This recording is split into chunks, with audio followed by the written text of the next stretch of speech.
Assalamu alaikum and welcome to Thursday Talk. On today's episode, we are going to explore psychological safety. So, Shireen Appa, what is psychological safety? Anytime you feel psychologically not in turmoil and conflict, when you are unclear about something, should I do this, should I do that? And of course, many other variables that can entangle your thinking and therefore confuse the action. That scenario is called psychological safety. Any example? When you want to go out with your friends and there is a dinner at home, but you want to go, and should you ask your parents or not, this kind of confusion and turmoil because your priorities are mixed up but your heart is somewhere else, and you feel threatened by taking either this step or missing out on the other. That's an example. So, now the second question is why does it happen? Why does the need exist for psychological safety? All right, very good question. Why does it exist? Because we are social creatures which have certain values, a value system, and often what we'd like to do is in clash with the values.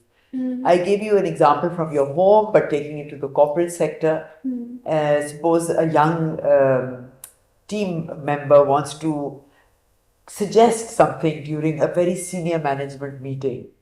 Now they know that it could be valuable, but there are other things like values like I need to respect the elders, they should speak first, and they are always gauging, will my contribution be accepted? Is it up to tier? Maybe I think it's important, but it may not be important to that. So when all these dilemmas come into us, your question is why does it happen?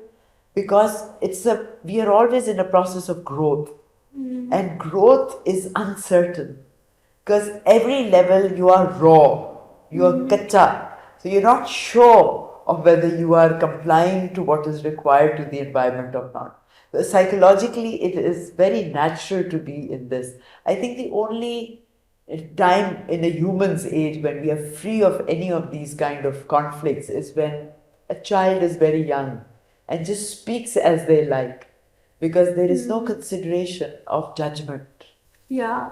So, when there's no psychological safety in an environment or corporate culture, whatever, so people think that they'll be judged and then they cannot share their ideas, they cannot be their true selves, right? So, that impacts the culture overall. The culture, So, the how health. to create that environment where everyone is psychologically safe? This is the job of very much the role of the seniors to set the tone in which they don't only speak about it, come out, table it, put it on the table as a term that if in my team, let's practice psychological safety and I am the one who's going to lead it. Exactly. Now, saying this and tabling it is easy. Now, when a junior colleague wants to speak up and I reprimand them or give a sort of an unwelcome expression, then it turns off. And when it is stated and not delivered,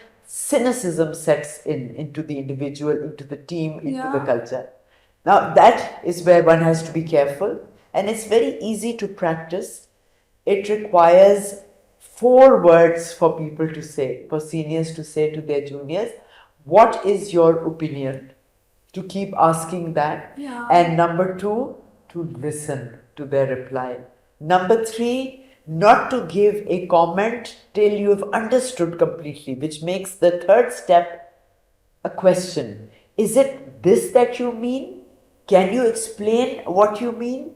Do you have proof about its consequences? So investigate and then mutually come to a conclusion which, even if you are not accepting the idea, is acceptable to the person presenting the idea. Yeah, exactly. And So number 1 is 4 words. What is your opinion? Number 2, listen. Yeah. Number 3, question. And number 4, arrive at a mutual conclusion. Thank you so much for joining us today, Shireen Appa. I hope these 4 things are insightful to you and you apply it in your daily lives.